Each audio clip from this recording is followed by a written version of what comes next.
Ben, pois moi bo día, benvidas e benvidos a estas 34ª xornadas de Lingua e Literatura que organizamos desde a SPG e desde a CIGA Ensino, na que tamén colabora o Concello de Santiago, a quen lle agradecemos aquí a súa participación.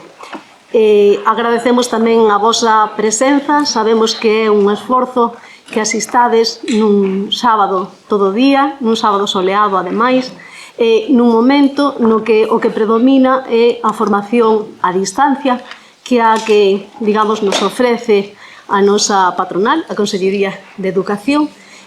Intuímos que premeditadamente, porque a formación a distancia tamén conleva, como ben entendemos, distanciamento, non? Entón, agradecemos especialmente que vos esforzarades en estar aquí presencialmente hoxe.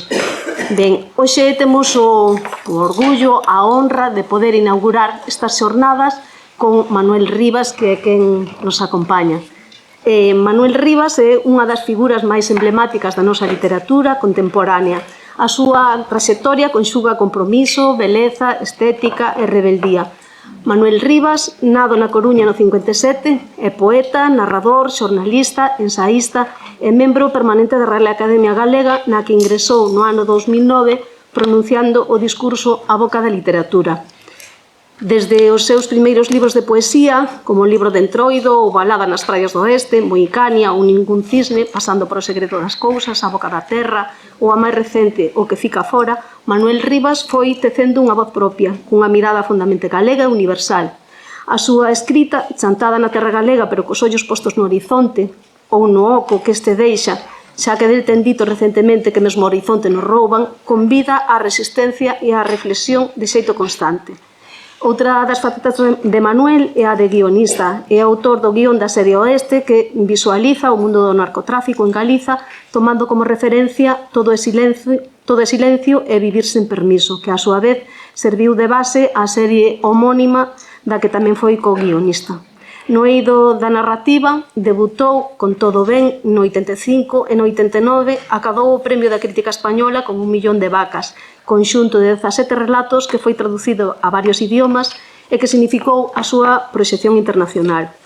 Tamén no xénero do relato breve, compre mencionar Os comedores de patacas en Salvaxe Compaña, que recibiu o Premio da Crítica de Galicia. A súa obra Que me queres amor, do 96, significou un punto de inflexión na literatura galega contemporánea.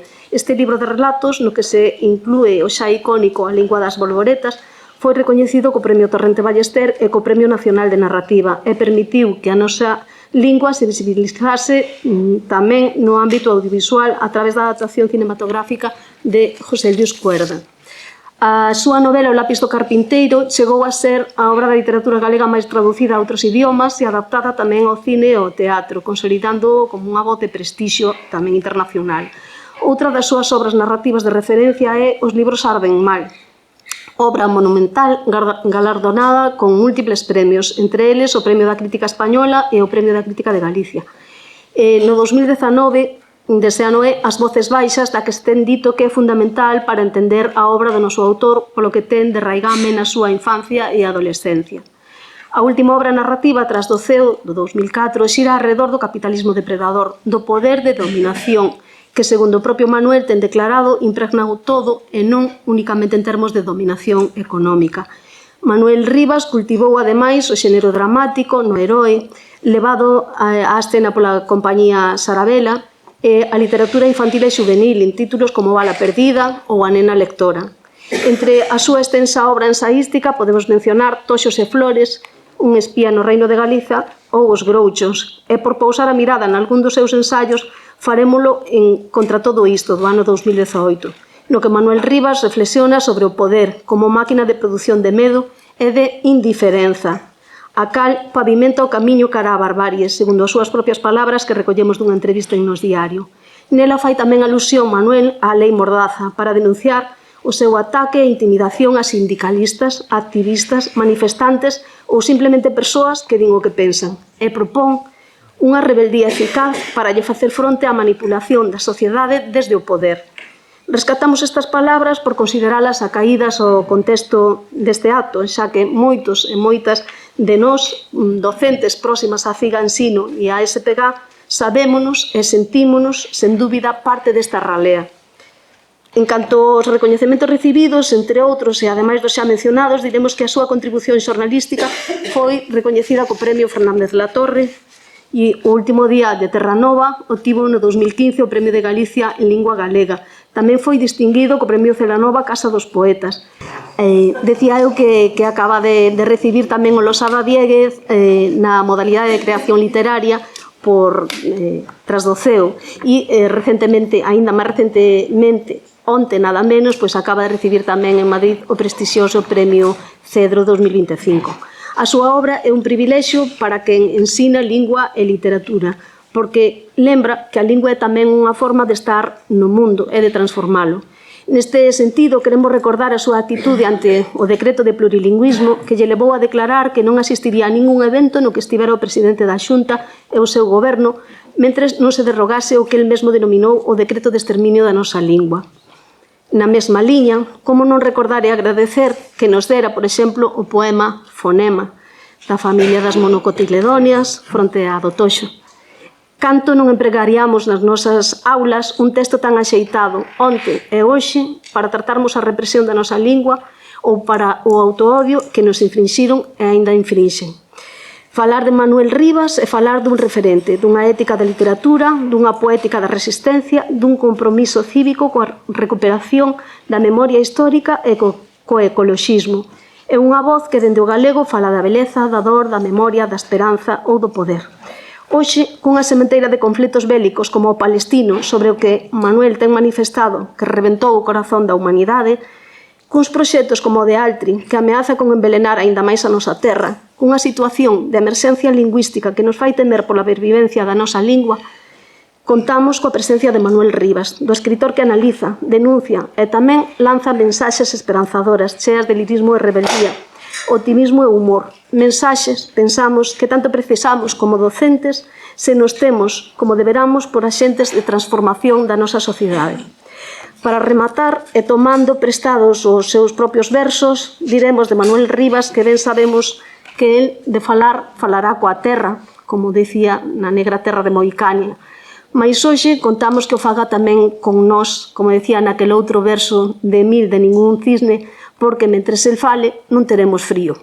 Entón, moitas grazas, Manuel, pois, pola túa presencia, pola túa obra de tanto valor, especialmente para o profesado de Lingua e Literatura, que é hoxe o teu público.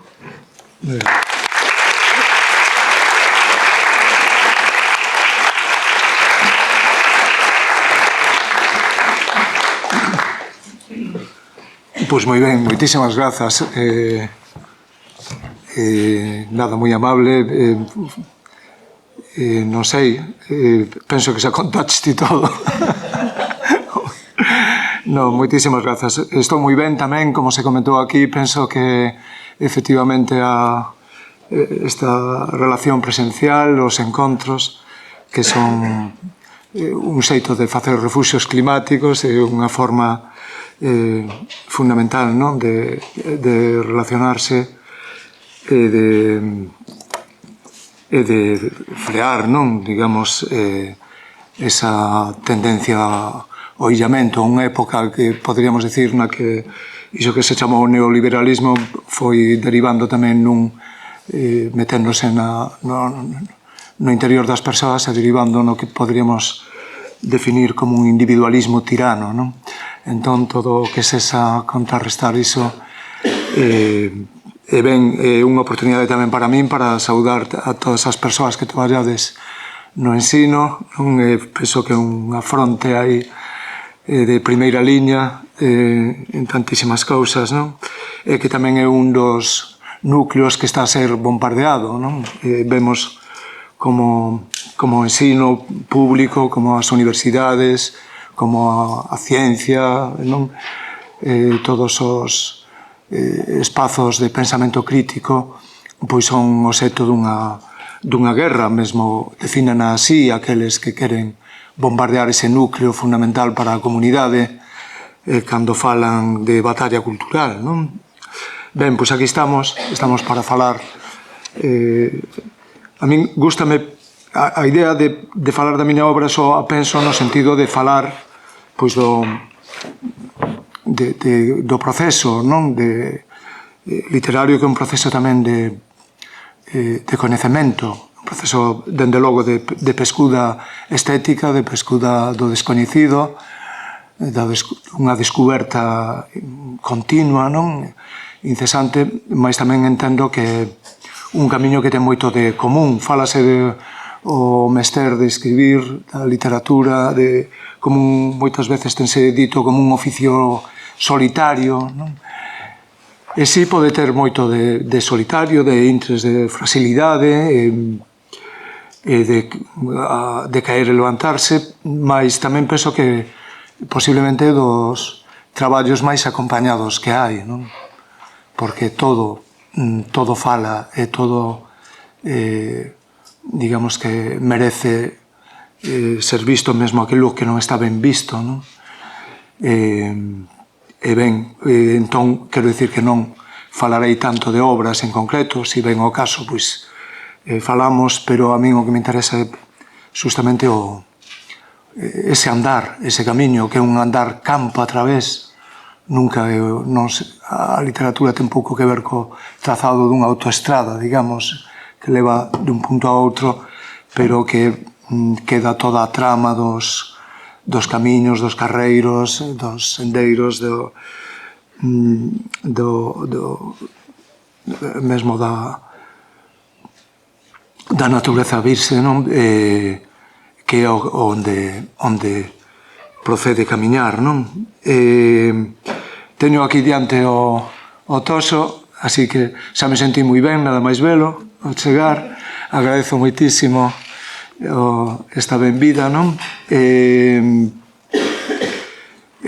Ben, podemos comezar justamente porque ten que ver en parte digamos, co meu comezo, coa apertura da boca, cando percibín un pouco a apertura da boca da literatura, que sabemos que non está só nos libros, mesmo nunha cultura como a nosa, pois é fundamental, esencial, a transmisión, ese acordo segredo entre xeracións, a transmisión da boca da literatura a través da escrita no aire, ou escrita entre os beizos, entre os labios. Este poema do Toxo, que se titula Fonema, o que fixo referencia a Ana, moitas grazas, Ana, pola presentación, pois está relacionado, naceu dunha experiencia escolar, dunha das primeiras experiencias, así que teño na miña memoria de neno, de escola. Eu fun, o primeiro lugar no que me dixeron que iba á escola foi no Monte Alto, en Coruña. Eu nací nunha rúa que se chama Rúa da Marola. Tiñamos como triángulo, digamos, de xogos inicial unha psicoxeografía na que tamén é a primeira, o punto cero, poderíamos decir, non? Cada quen ten un punto cero, e ademais ese punto cero é decisivo, non? Chámase, como sabedes, nas coordenadas para a ubicación, sobre todo no mundo do mar, o punto de partida para trazar os meridianos e os paralelos, non? As coordenadas mariñas, pois é ese punto cero que está situado ali onde se encontra o Ecuador e o meridiano de Greenwich, non?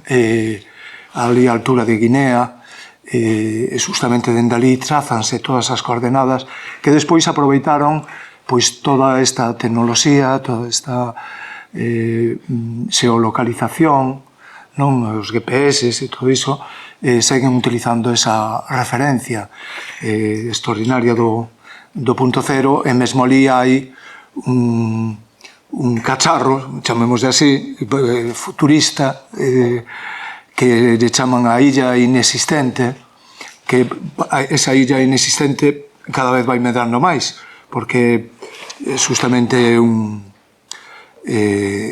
digamos que unha posición tecnolóxica onde van dar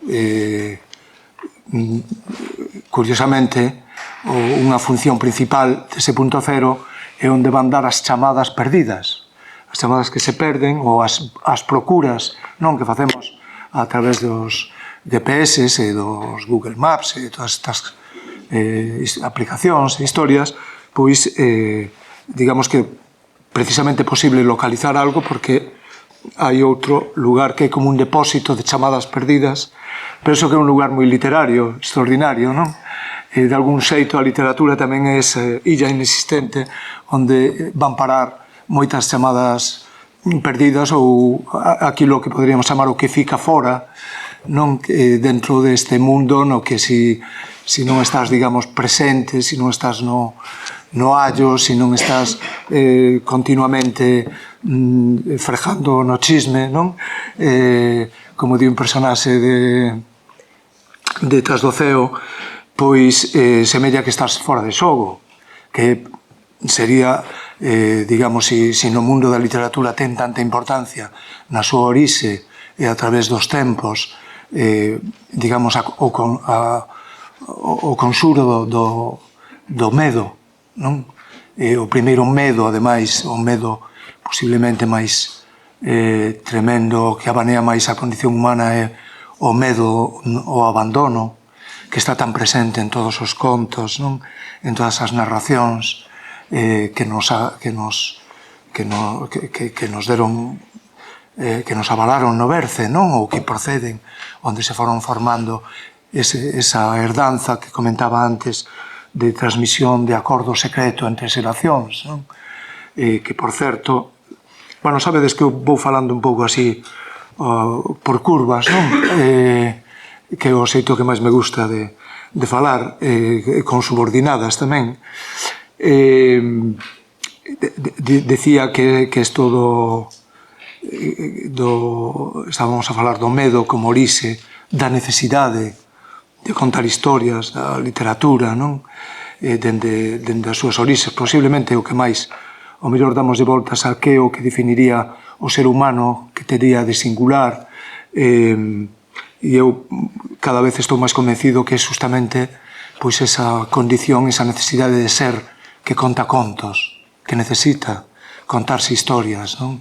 Hai unha referencia no Talmude que di que Deus inventou o ser humano para escoitar e contar contos, que non está mal tampouco, non? Entón, decía, eu estaba no Monte Alto, non? Falando dunha psicoxeografía que era como un triángulo onde naceron para min de algún xeito, ese punto cero, ese lugar inicial tamén de tantas cousas e da boca da literatura.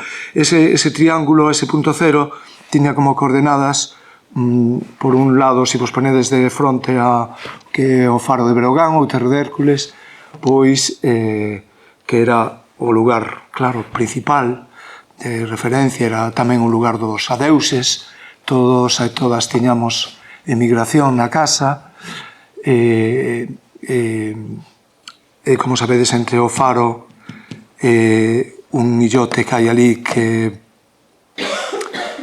a Marola, justamente a rúa na que da casa da nacencia era a rúa da Marola, ainda está ali, moi cambiada todo aquilo. Pero hai como unha liña invisível, un trazo que o mar fai visible, non? Que é aquilo que vai do faro a Marola, a illa da Marola. Por iso se decía, como sabedes, que era tan importante, claro, para a xente que marchaba na emigración, tamén para a xente do mar, non? Para os mariñeiros, quen pasou a Marola, pasou a mar toda, non? Porque efectivamente é onde rompe, ali onde rompe o mar, semellaba que se pasabas, como era, adoitaba pasar, había unha forte ondada ali, pois a xente que marchaba cara a América ao pasar aquela crista do mar, pois xa parecía que consuraba pois a todas as trovadas do futuro. Entón, estaba o faro, estaba á dereita tamén, onde se mira a Marola, estaba o cemiterio, o Camposanto de San Amaro está, do que comentaba un veciño que tiñamos, que sempre dicía que era o cemiterio máis sano do mundo, non? e despois, se mirabas á dereita, e se mirabas á esquerda, na fronte ao faro, recordade, se mirabas á esquerda, pois estaba a prisión provincial. Eu nací en outubro do 1957, e como podedes imaginar, houve anos, os primeiros anos, que ademais o lugar de xogos eran os penedos que había por ali, tamén é unha paisaxe tristemente desfeita, moi desfeita. Colocaron ali un depósito de auga e fixeron unhas construcións, pero era un lugar tamén de petróglifos, era un lugar, e dende ali, dende aqueles penedos, pois podíamos ver os patios do cárcere, e tamén coincidíamos ali en algúns días, os xoves especialmente, con familiares de xente que estaba ali de presos, e estaba moi concurrida esa prisión provincial que agora, como sabedes, está en estado de ruínas. É unha pena que non se recupere, non, para facer moitas cousas que se podían facer ali, entre outras cousas o lugar da memoria. Pero, ben, nos vivimos é curioso como en pouco espazo, non, en metros, se pode dar tantísima densidade de vida, non, de historias, de memoria. En fin, ese é o punto cero para literario. Decíavos, falaba na memoria escolar, mandábanos, eu tiña unha, somos 4 irmás, a María maior morreu de nova, pero ela era a que me levaba un ano e a que fomos os dous primeiros. Entón, mandábanos, por meu pai estivo en América, e miña nai traballaba de leiteira, mandábanos por iso que, non sei se era escola, pero era un cuarto que milagrosamente eu sempre me preguntaba como entrábamos, como podíamos entrar todos ali, non? Porque era como era unha arquitectura expansiva, digamos. Íamos entrando e aquilo iba medrando, porque era un cuarto. E lembro que a min tocoume sentar, pois xa non había onde sentar, e senteime nunha maleta, tamén algo de metafórico ten o asunto, senteime nunha maleta con un compañeiro, co que nunca falei nada. Estábamos ali os dous sentados na maleta, nin con el, nin con ninguén, porque eu penso que a cuestión é que estiveramos quedos e tal. Pero o que si lembro desa primeira escola, chamémoslle así, eran 2 irmás que nos coidaban, realmente era xente coidadoras, non? Que nos estaban a coidar. Pero algo aprendíamos tamén, a parte da vida, porque unha imaxe que teño dese lugar é ver de súpeto levantar a cabeza, non? Porque eu levaba unha carteiriña que me dera a miña nai, pero un día abrín a carteira que non tiña nada dentro, non? Estaba baleira. Pero un día levantei a cabeza e estaba, porque recoñecín a voz, claro, e estaba a miña irmá María, que me levaba un ano, e estaba subida á mesa, e estaba lendo aquilo de mi mamá me ama, mi mamá me mima, e tal, pero estaba lendo.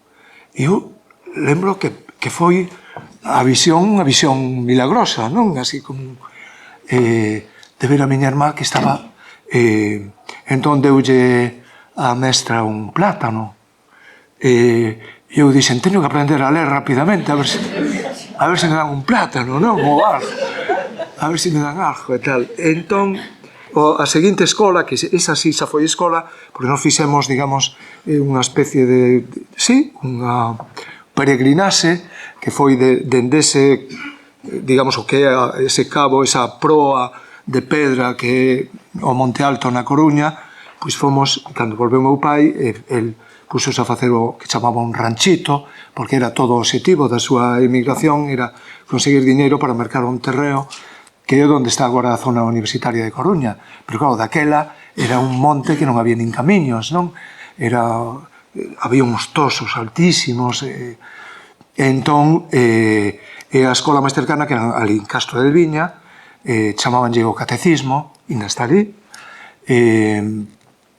Entón, esa sí foi a primeira escola, e unha das cousas que lembro, a primeira cousa que lembro é que para entrar a primeira hora, aparte de algún cántico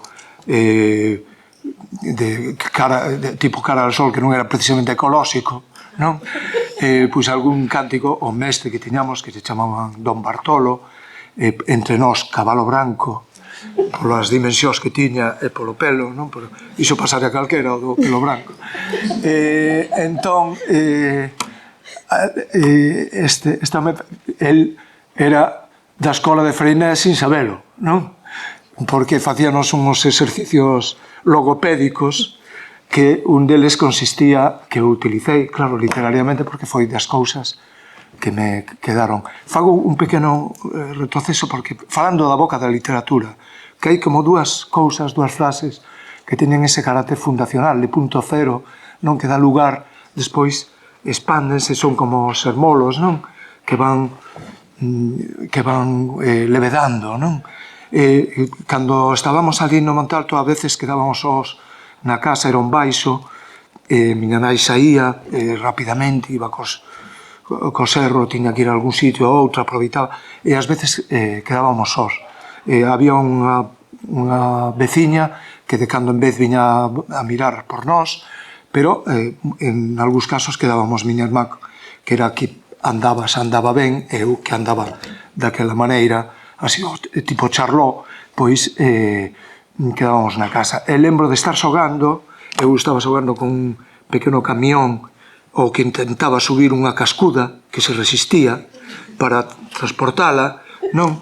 Entón, que miña irmá, veso que de repente vai, e achégase a ventá que miraba a rúa, non? Entón, nesa ventá, nesa fiestra, díela, ven.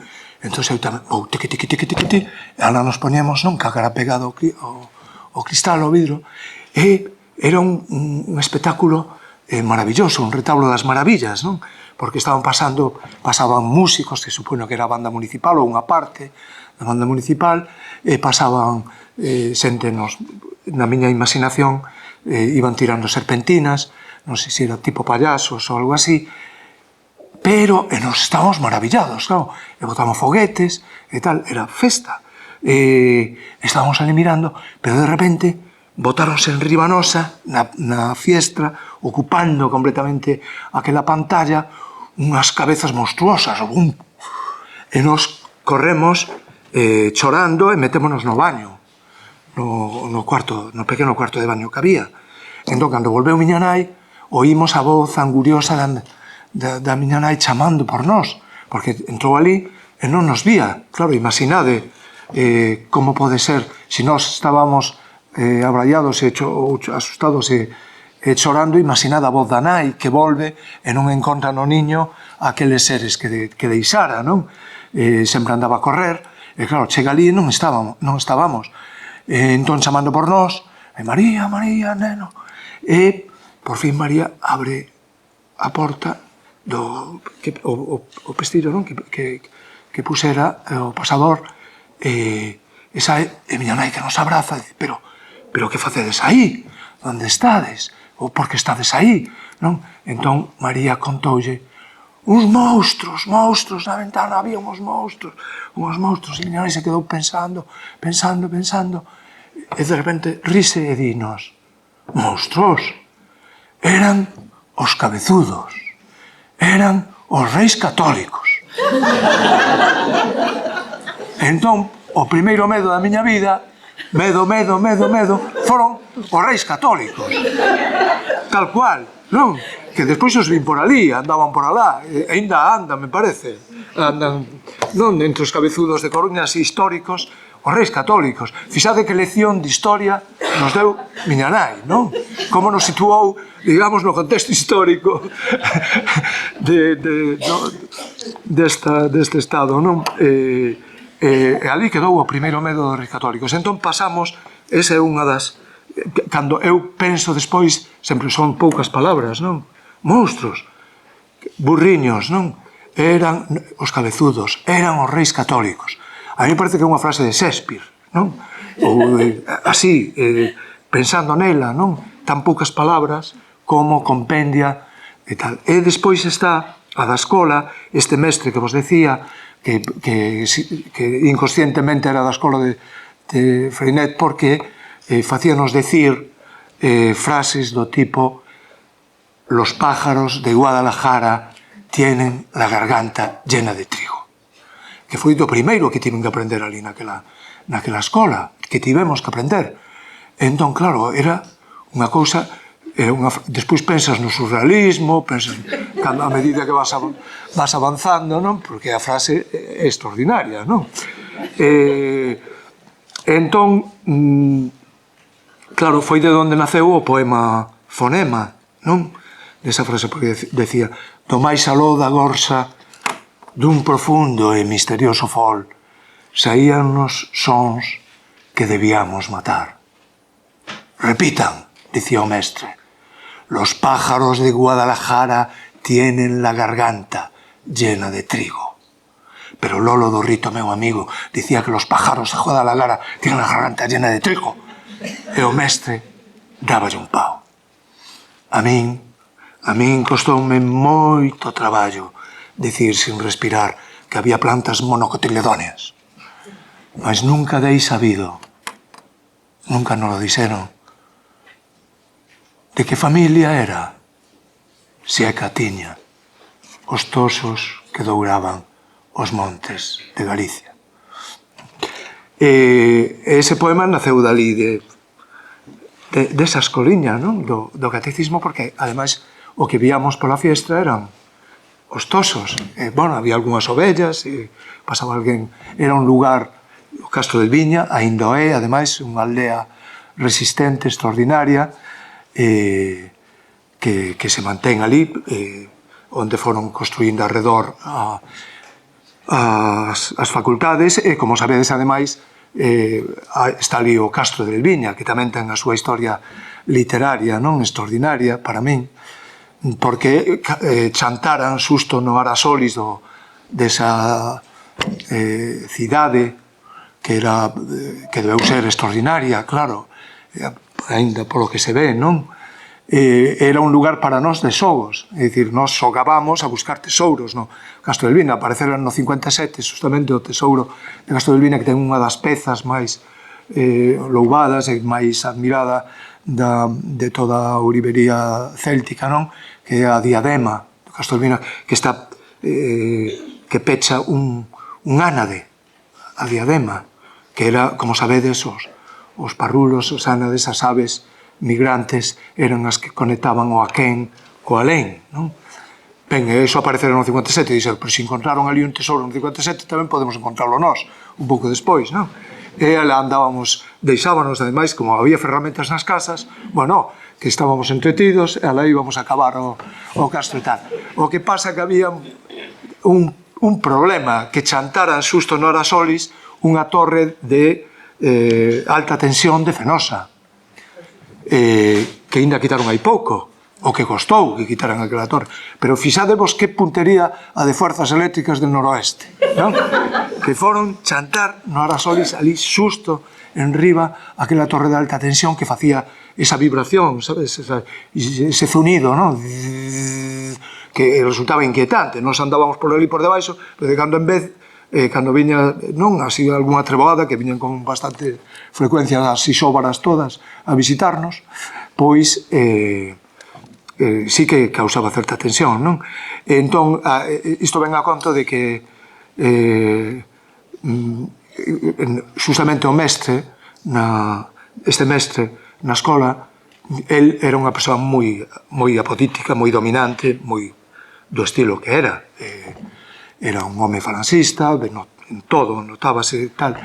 Pero de cando en vez así, quedábase mirando, porque, claro, cando preguntaba, non era para esperar unha resposta, digamos, de pensamento crítico, así, tipo Walter Benjamin, non?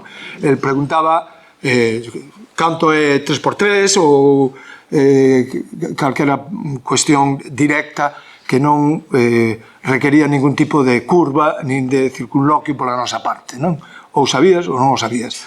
Entón, e ademais era un tipo que encarnaba a palabra de orde, digamos, non? Que metía medo. Entón, pero algunha vez, un día quedouse mirando para nós e dixonos: ¿qué sería de ustedes si no fuera por el Imperio Romano? Eso foi das cousas que me quedou tamén na cabeza. E nos miramos así, un pouco apesadumbrados, non? Así, apesarados, dicindo, carallo, mira aquí o que fixeron por nós os romanos. E despois outra cousa tamén que el falaba sempre do imperio, porque estaban aqueles mapas, e tiña a ladaíña esta de repetirnos que España volvía a ser un novo imperio, non?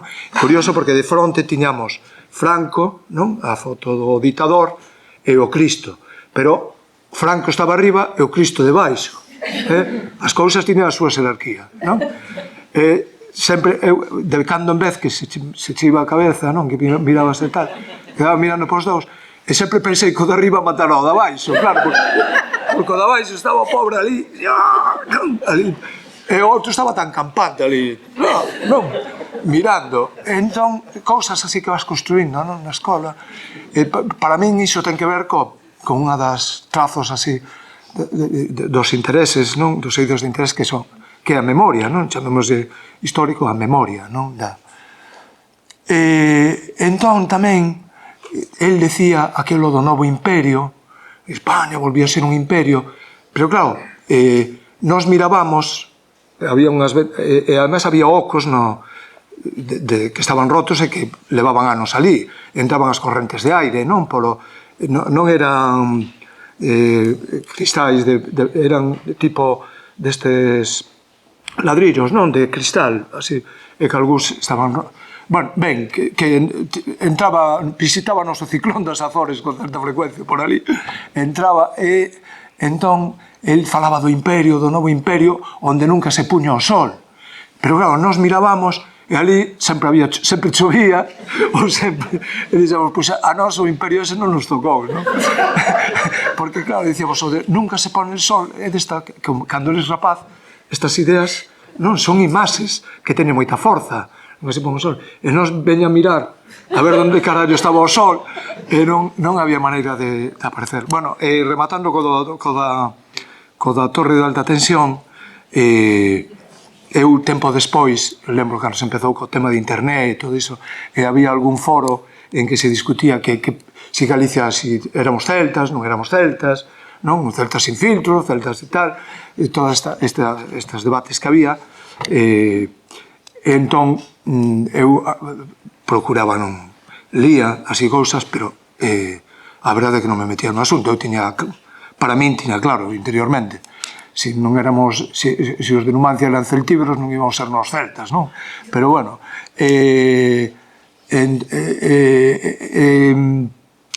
pero lembro un día que estaban discutindo que como que sucedera coa sustitución, digamos, imperial, e a ocupación e todo isto, e entón dixen eu teño que meter aquí o da torre de alta tensión, como se xa. E entón metíme no debate e dixen, deixádevos de máis especulacións. Os celtas en Galicia morreron electrocutados. Porque ademais había, non sabedes que había eses letreiriños así, bueno, letreiros, esas imaxes, non, disuasorias, na que se vía un tipo electrocutado, atravesado por un... E sempre que íbamos mirando para él, non, ali. E dicindo, pois así acabaron cos celtas ali, non? Ben, ese un pouco conteivos o do punto cero, porque tamén para suliñar a importancia do que sería a boca da literatura como literatura oral. Nos non tiñamos na casa libros, meus pais sí que é verdade que suscribíranse, meu pai o xornal, neste caso era a Voz de Galicia, e que viña o carteiro e traía o xornal. Eu penso que tiña que ver coa herdanza familiar.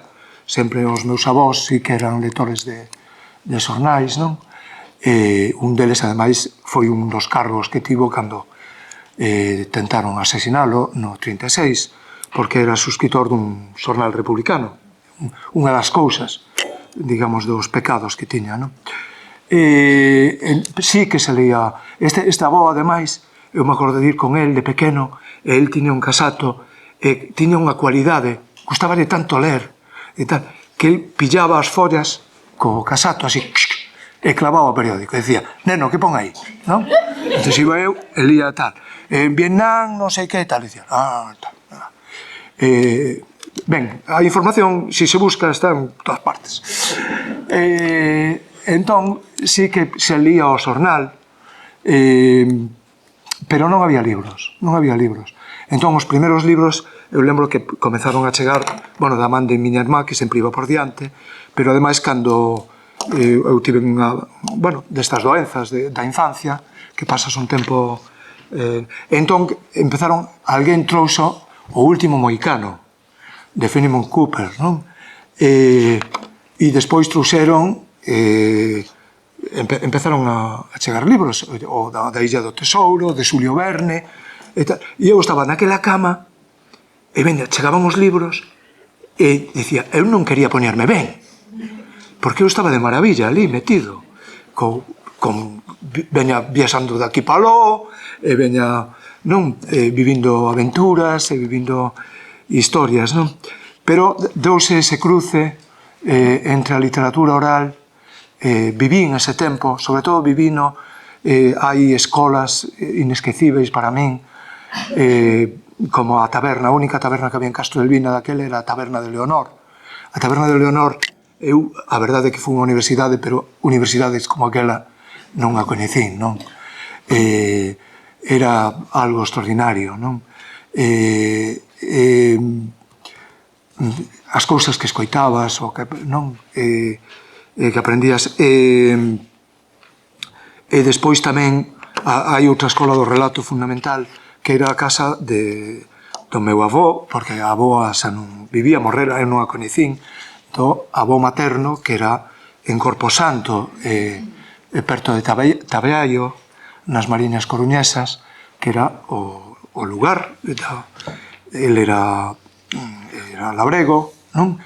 E ademais tamén aprendeu a escribir xa cando era maior, maior de 20 e pico anos, porque el facía traballos para a Retoral de campesiño, claro, de levar a horta, non? E todo isto facía de traballos, e un día quedouse mirando para o cura, que o cura era un personaxe, polo que me contaron, era tipo Don Bartolo tamén, un home con grandón, non? Sempre de sotana, e que tiña sona de levar un pistolón debaixo da sotana, porque era carlistón, non? Atravesaba os tempos, aquel home, e de andar a cabalo e tal. Pero, bueno, con este meu avó tiña unha certa relación, na que parece que tiña que ver algo tamén unha sobrinha que tiña o cura. Entón, a cuestión é que un día meu avó estaba el no seu despacho ali, escribindo o cura, facendo as súas cousas, e meu avó quedouse mirando para él. E el levantou a cabeza e dixo, que queres, Barros? E dixo el, que estou pensando que boa letra tería eu se soubera escribir. Entón outro quedou así como conmocionado, non? E dixolle, pois vouche aprender a escribir, pero tens que traballar máis, non? E aprendeu, e a verdade é que tiene unha letra vegetal, non? Preciosa.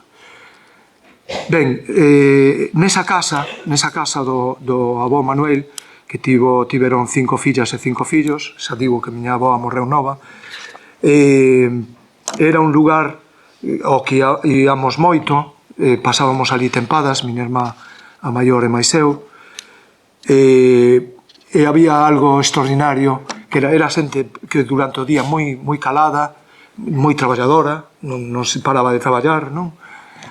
Pero pola noite transformábase completamente, non? Era como, convertíanse abríanse a boca da literatura en cada quen deles, non? E puñase alrededor imaginade como era a casa tradicional, non? Labradora, porque estaba dun lado a lareira, que esta lareira na que te metías dentro, non? Este mundo cuatridimensional, non? E despois do outro lado estaban as cortes cos comedoiros, e había 3 ou 4 vacas, non? Que sacaban a cabeza. Entón había conexión, unha atmosfera especial, porque no medio había unha mesa, pero era un espacio aberto, todo, non? E ti estabas na lareira, escoitando as historias, e vías as vacas con esa lingua maravillosa que teñen, non? Que van limpando a erva e botando bafo, non? Era un lugar que, cando te erguías pola mañá, sempre había unha campa de néboa que cubría completamente a casa de Corposanto. Eu estaba convencido de que eran as vacas, o bafo que toda a noite estiveron producindo, o que facía que Corposanto tivera aquela campa de néboa, non? Ben, había tamén nese primeiro, nese poñerse a andar a boca da literatura, había esa conexión e, sobre todo, as historias que se contaban ali. E aquí hai un detalle importante que, claro, moitas desas historias despois foron levedando e están por aí, transformadas, todo iso, pero sí que foi fundamental ese punto cero, non? Esa escola do relato, porque ademais eran moi importante, pareceme subliñar que cando se fala eso dos contos da lareira, dos contos, porque a min tocoume, non, ese mundo híbrido da lareira da pantalla, é dicir, a primeira televisión que víamos, era que estaba nesa outra escola que era a Taberna de Leonor, era unha televisión en blanco e negro, e despois ali onde víamos Bonanza, e víamos algunhas cousas. Normalmente a xente non miraba. Eu acórdome que unha das nosas labores como nenos era ir a buscar os pais para recordarlles que tiñan unha casa e que conviña que volveran. Entón, sempre quedabas ali escoitando cousas, non? Pero unha cousa que lembro que estaba na barra é que estaba ali a televisión pola noite, saía o telediario e ninguén miraba para o telediario, non? Aquela pantalla estaba ali, pero de súpeto, cando aparecía o home do tempo, se chamaba Mariano Medina, non? Que era un tipo, a verdade, que transmitía confianza, non? Era para o único que a xente miraba, xiraba e miraba para él. O resto das noticias importáballes un carallo e ninguén miraba para o que estaban contando, imaginado o que podían contar, sucesión de ministros e de tal, non? Pero aparecía o Mariano Medina, carallo, esa era a información esencial, non? E aparecía, tiña unha vara, ademais, era nada digital aquelo, era auténtico, non? Mesmo puña con xiz, non? Ás veces as isóbaras ali facía aqueles círculos, non? E que tanto se parecían aos círculos concéntricos da cultura celta, non? E entón,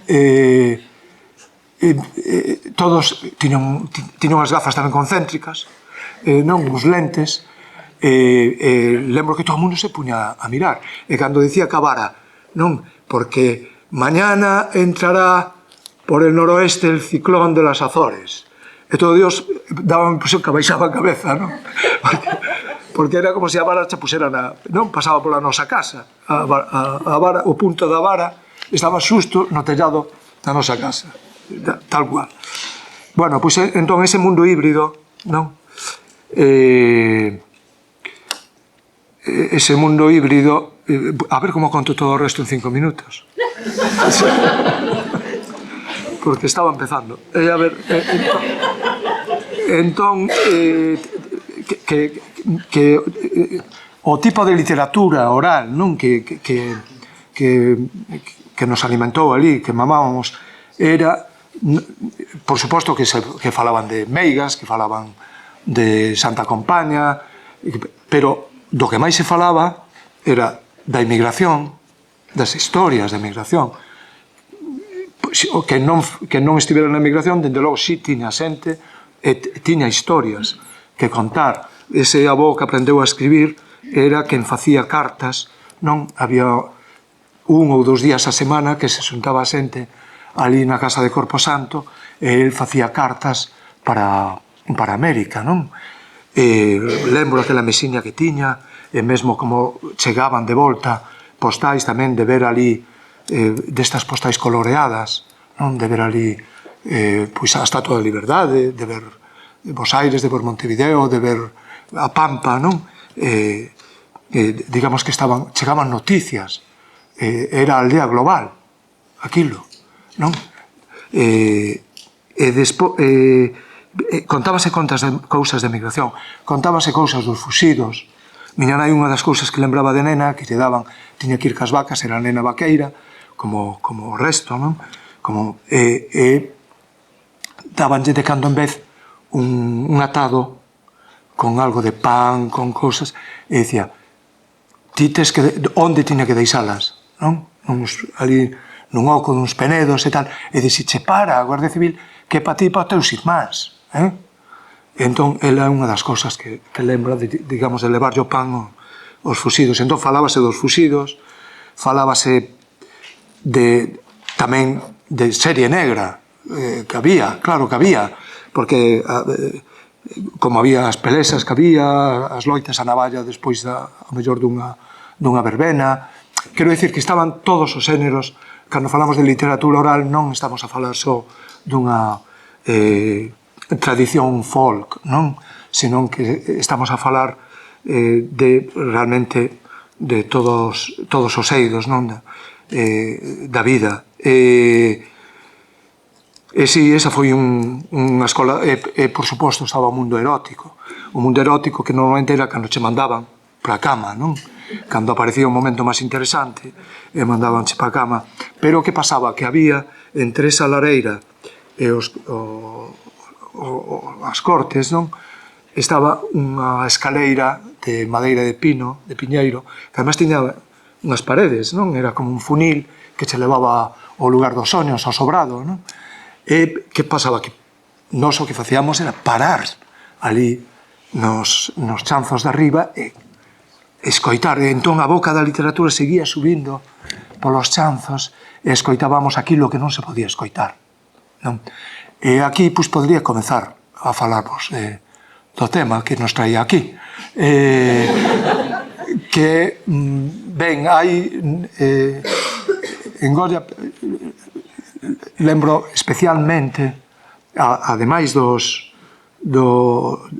evidentemente dos grabados e da obra artística, non, del, son interesantísimos os textos, non, os pés que puñan nos grabados. E hai dous que para min son como un tratado de literatura, non? Un deles é no que se ve un grabado dos desastres da guerra, terrible, non, corpos troceados, descuartizados, non? E debaixo pon non se pode mirar. E o outro é un grabado dos cuadernos da Inquisición. Aí tamén vemos a un reo, aínda non vai camino do tormento, ten o capirote, ten o San Benito posto, e debaixo escribiu Goya, ese vanguardista, escribiu: por mover la lengua de outro modo. Era o pecado de esa persoa.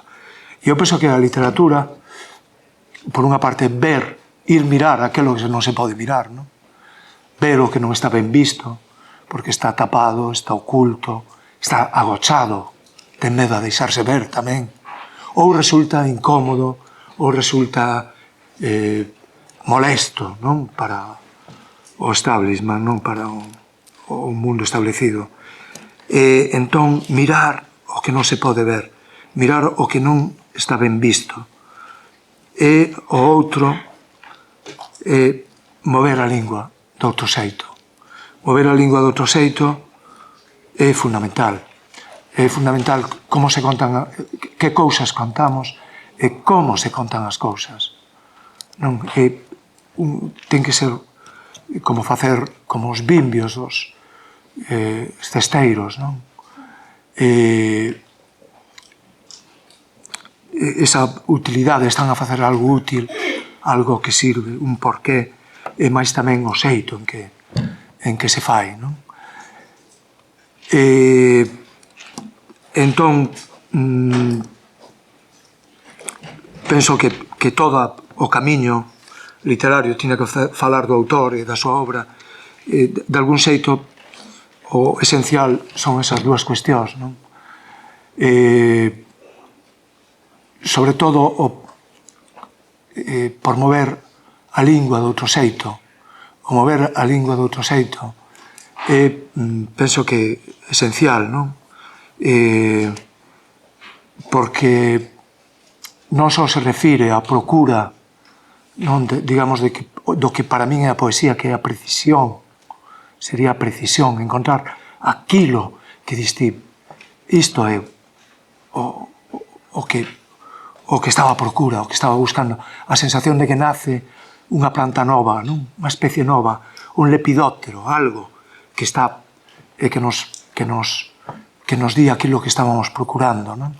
Pero que tamén, porque nos tempos que vivimos, que máis detectan a crise e tamén as primeiras en sufrila, a crisis, refiro a esa crisis de emerxencia, esa crisis de intoxicación, de esa mestura de DDT que hai na atmosfera, que é DDT de depredación, DDT de despotismo, T de terror e temor semántico, primeiras que a detectan son as palabras.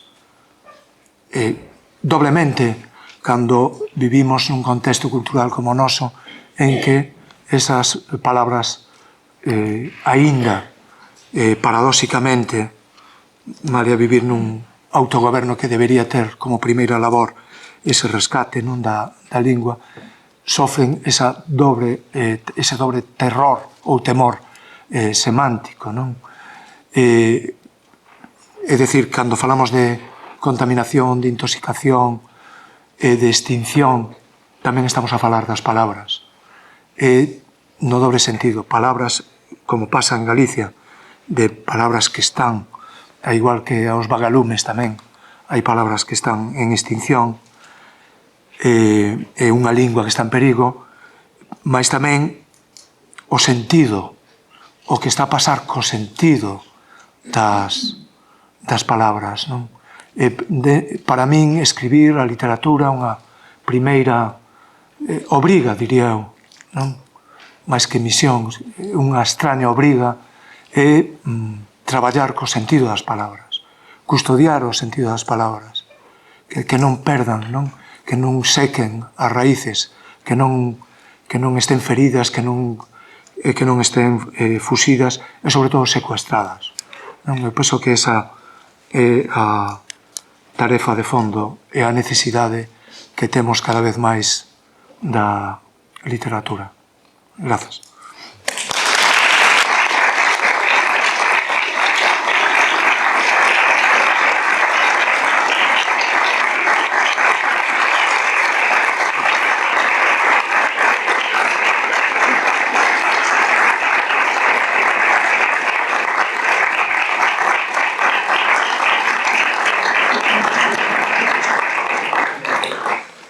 Ben, pois, moitísimas grazas, Manuel. Danos moita pena que non teñamos máis tempo. Ben, sabemos que unha obra non se pode resumir. É que non pasei do punto primeiro da boca da literatura. Ben, creo que con todo nos podemos darnos por satisfeitas, non? Porque, bueno, escoitar a Manolo Rivas, pois é eso, sempre un privilexio. En man decía el que escoitar era un dos traballos máis bonitos do mundo, non, Manuel? Pois neste caso creo que así o sentimos todas e todas. Entón, damosche eso, moitísimas grazas. Dicirvos tamén a vos que vai estar con nós, ainda que non aquí, pois na mesa, si por aquí, polos corredores, hai aí libros seus tamén, se tiverades interese, seguramente poderá prestarse ou a asinárvolos ou a falar un cachiño con vos, como así se nos ofreceu, cousa que tamén lle agradecemos. Vale. Pois damos entón paso agora, se vos parece, ao percorrido guiado da exposición de Rosalía, vale, que está nos corredores. De acordo.